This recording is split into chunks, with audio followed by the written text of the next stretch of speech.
Hey, world history students. It's me, Mr. Sunday, back for another week of quarantine and learning world history. Now, last week we talked a little bit about the 30 Years' War that happened in the Holy Roman Empire. Remember, it was the Protestants in the north, the Lutherans fighting against the Catholics in the south, and it was that big bloody war. One of the major outcomes of this war was the Holy Roman Empire kind of ceased to exist as one unified empire anymore. It still had its principalities and stuff, but two major countries kind of sprung out of the crumbling of the Holy Roman Empire. They still had an emperor, and they will for a few more years, but he or she doesn't have that much power.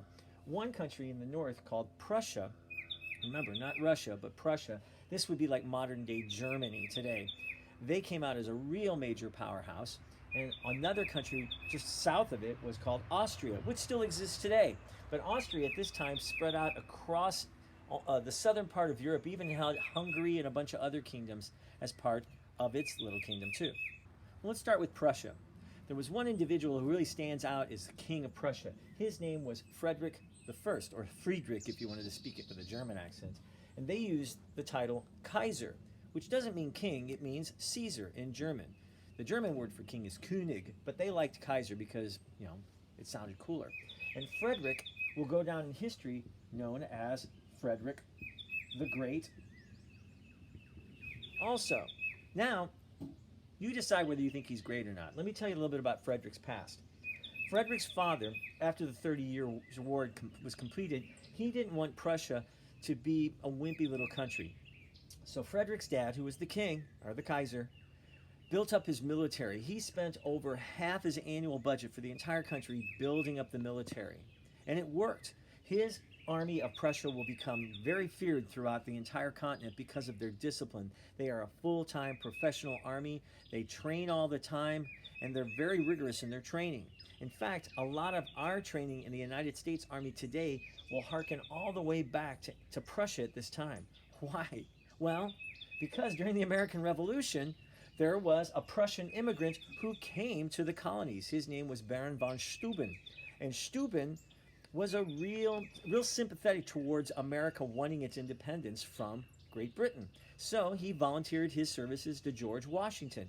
And most of George Washington's army were a bunch of raw recruits, and they didn't know what they were doing. Well, Baron von Steuben had this Prussian background, and he had been a military man his whole life too, and he trained our American soldiers to fight in straight lines and march in step and not get scared and run off the battlefield. He really disciplined our army, and if it hadn't been for his training, we may not have won our independence from Great Britain at that time. It's still today, when you hear American soldiers marching along, they go, hup, 2, 3, 4, hup. Hup is a German word. And then when they stop, they go, halt, which is the German word for stop. And we still keep it in our army today. And it goes all the way back to the old Prussian discipline. Now, when Frederick was a young boy, and he was living in the royal palace, his dad was impressing upon him how important the military was and getting him ready to be a big king and be just as good as he was. But Frederick got a really good education, and he had a real passion for literature. He had a real passion for music, and he loved art and philosophy. And he thought those were just as important to running a kingdom as having a strong army. Fortunately, his father didn't see things the same way. So he hired a young officer in his army to be Frederick's private tutor. His name was Hans. He was just a few years older than Frederick, but his dad thought, well, they'll have a relationship they can understand. Well, the tables kind of turned on the king because Frederick and Hans became very close friends, and Frederick convinced Hans, I don't want to do this. I don't want to be the kind of king my dad is, so let's get out of here. Let's run away. So they made an escape plan. Frederick and Hans, one night, ran off. They were going to try to go to Paris, and he was going to give up on being the king of Prussia, and they were going to live their lives together there, studying art and music and literature and all the good stuff that he loved. Well, Frederick's dad found out about Frederick running away, and he's not going to just let it go, so he sends troops to go find Frederick, and they find him, and they arrest him and bring him back home, and they throw him in jail. His dad really wanted to discipline Frederick very harshly, and he came to him and he said, running away from home is bad enough, but you're the royal prince. This is treason.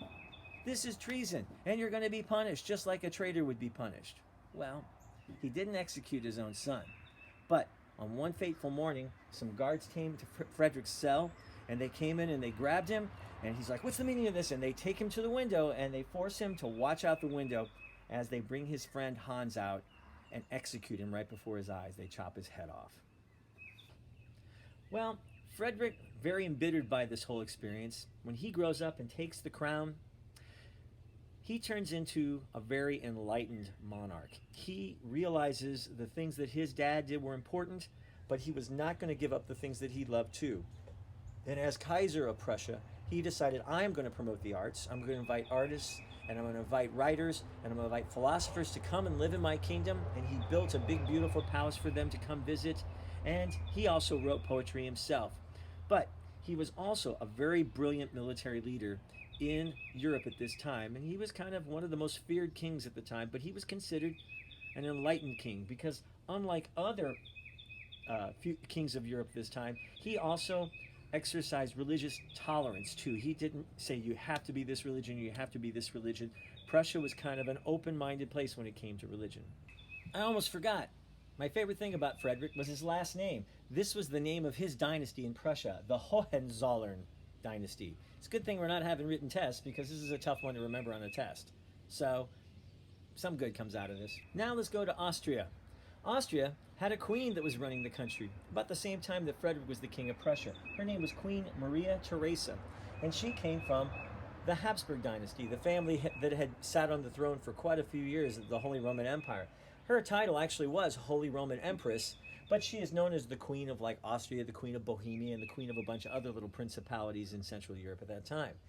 Now, why did she become the queen? Well, she did have a husband. She was the daughter of the last Holy Roman Emperor, and she was a really adept young lady. She was beautiful, just this beautiful blonde, kind of petite woman, but she paid such close attention to how her father ruled the empire that he felt like she was the capable person to take his place. And she did marry, and the man that she married was very much in love with her, even though he did have some other mistresses on the side. And Maria loved him like crazy. And together, they had 16 children. Oh my gosh, 16 kids. And she really was the one running the country. Her husband, even though he was a handsome young man and really bright, he's like, I don't understand these politics.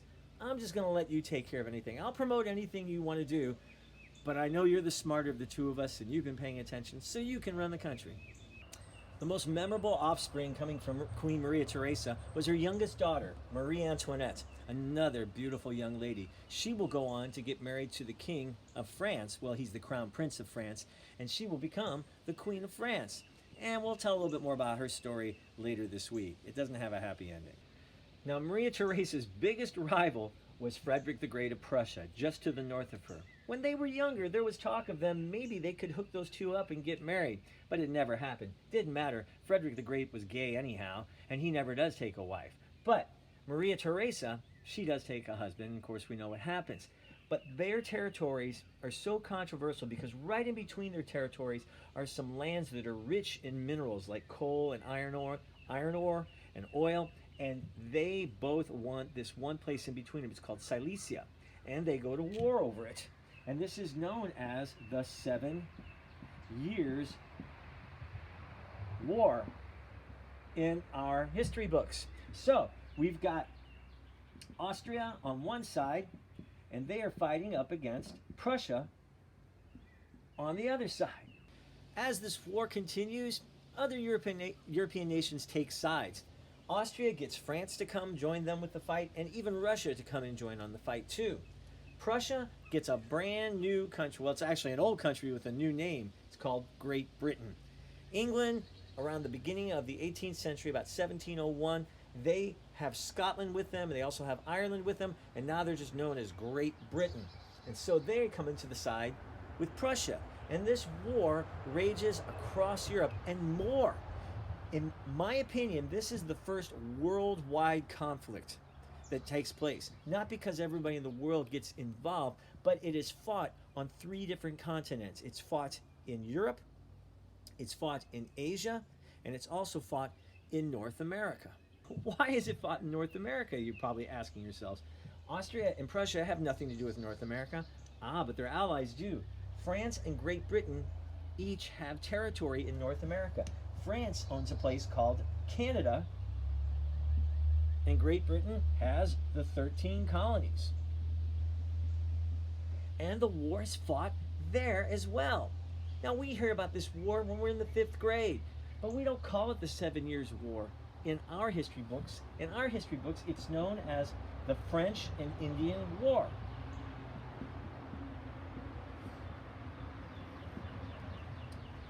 This is the place where George Washington gets his first military experience. He's fighting on the side of Great Britain because he's a British citizen at this time. And this war, the French get the Indians to fight with them against the British and the colonies, and it wreaks havoc up and down the frontier of the American colonies. So who ends up winning this war? Austria or Prussia? Well, the Prussians end up winning the war, and they end up getting that territory with all the minerals in it in Europe that they wanted in the first place. But a huge outcome of the war was the French lost Canada to Great Britain. That's why in Canada today they have two national languages. They have French and they have English as their two national languages. And we can also thank Maria Theresa for starting this war, because it kind of helped with our independence. Because when the war was over, it was such an expensive war that Great Britain thought, okay, we fought this war in the colonies to help you guys against the French and the Indians. You guys can help pay for that expense. So what did the British do? They raised taxes on the American colonists. And after a few years of that, the American colonists said, we don't want to do this anymore. You're not giving us the rights of Englishmen. And it kind of is the springboard to us fighting for our independence from Great Britain. That's all we're going to talk about today. Tune in later this week for another exciting story about world history.